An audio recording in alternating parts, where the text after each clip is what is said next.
Back when I was 9 years old, I used to have this itching fear of someone being in my room watching me. So, my parents got me a nightlight to help me get over it.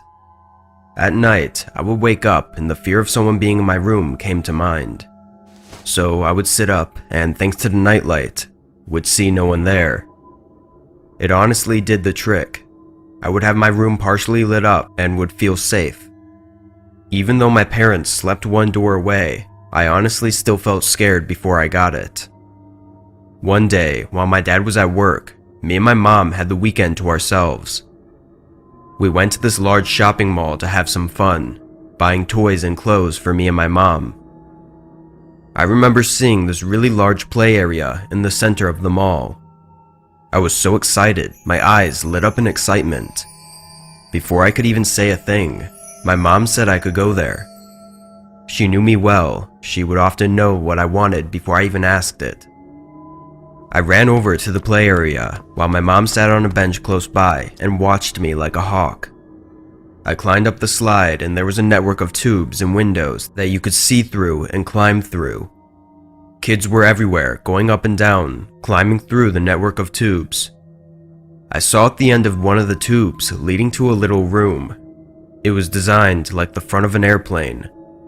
I loved airplanes when I was young, so I immediately crawled through the tubes as fast as I could to get there.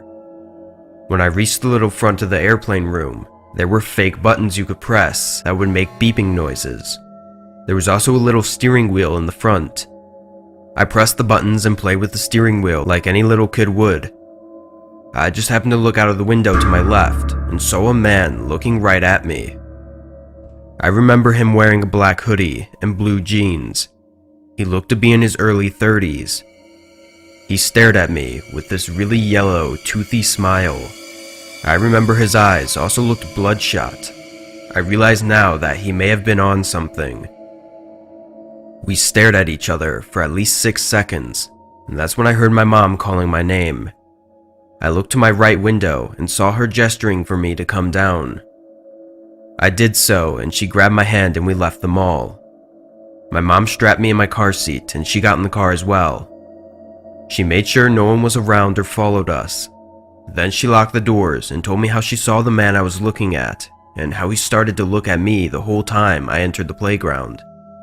My mom went on to say that he followed my movements through the windows of the playground. I didn't think much of this, being just a little kid, so I brushed it off. That night, my dad called my mom, saying how he was stuck at work doing overtime due to the lack of employees who were available that night.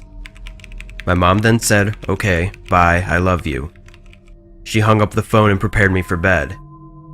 She plugged in my nightlight, tucked me in bed, and kissed me goodnight. Hours passed, and I remember waking up early. I tried looking at my alarm clock. I purposely kept it at the end of my nightstand, so I could always read it right there instead of having to get up out of bed to look at it. But I couldn't even see my alarm clock. It was pitch black darkness. All I could see were my bed sheets.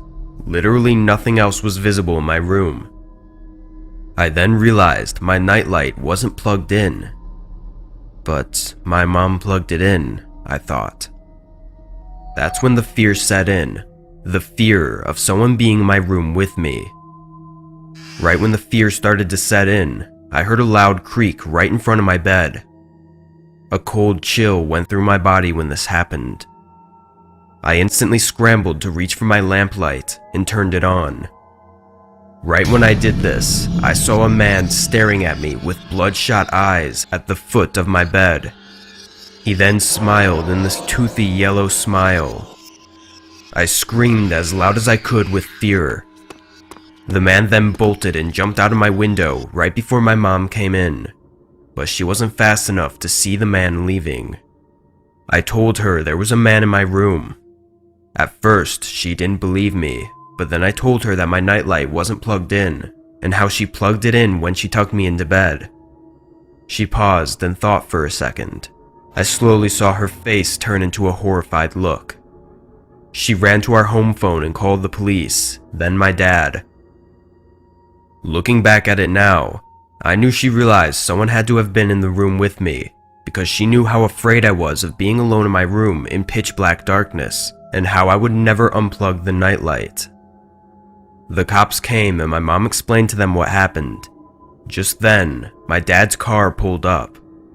He ran over to both me and my mom and gave us a big hug, asking if we were alright. The cops took the nightlight, as he had to touch it to unplug it. They said they would look for fingerprints on it, giving this as the only evidence they had. It was unclear how he entered, but we assume he entered through my open window. The policemen searched our property, but found no signs of the man. They also told us that the nightlight had no fingerprints on it, which means he wore gloves. The cops said they would stay outside of our house for the night and see if he would come back. My parents were okay about it and went to bed. I didn't get any more sleep that night, but now that I think about it, the man I saw in the mall smiling at me and the man in my room had to be the same person. They had the same exact smile and bloodshot eyes. Then a sick realization came to my mind. For that guy to know where I live and literally crawl through my window into my room, he would have had to have followed us home. How did he do that? I have no idea. The cops never found the guy. We moved to another town now, and I thankfully grew out of the fear of someone being in my room. I'm 15 now, and I exercise and work out every day. I worked on it, and I have an impressive build for my age. I now met the girl I love, and I recently graduated my freshman year of high school with all A's. I am now having a normal and happy life. I don't let this incident drag me down, because it was from my past, and I realize now, in order to be successful, you have to tend to the future. To everyone watching or listening to this, always be aware of where you are and your surroundings, and if you see someone suspicious or someone watching or following you, get to a crowded area or building where lots of people are immediately. If there is nothing like that and you're all alone, pull out your phone and call the cops. Remember, it's better to be safe than sorry.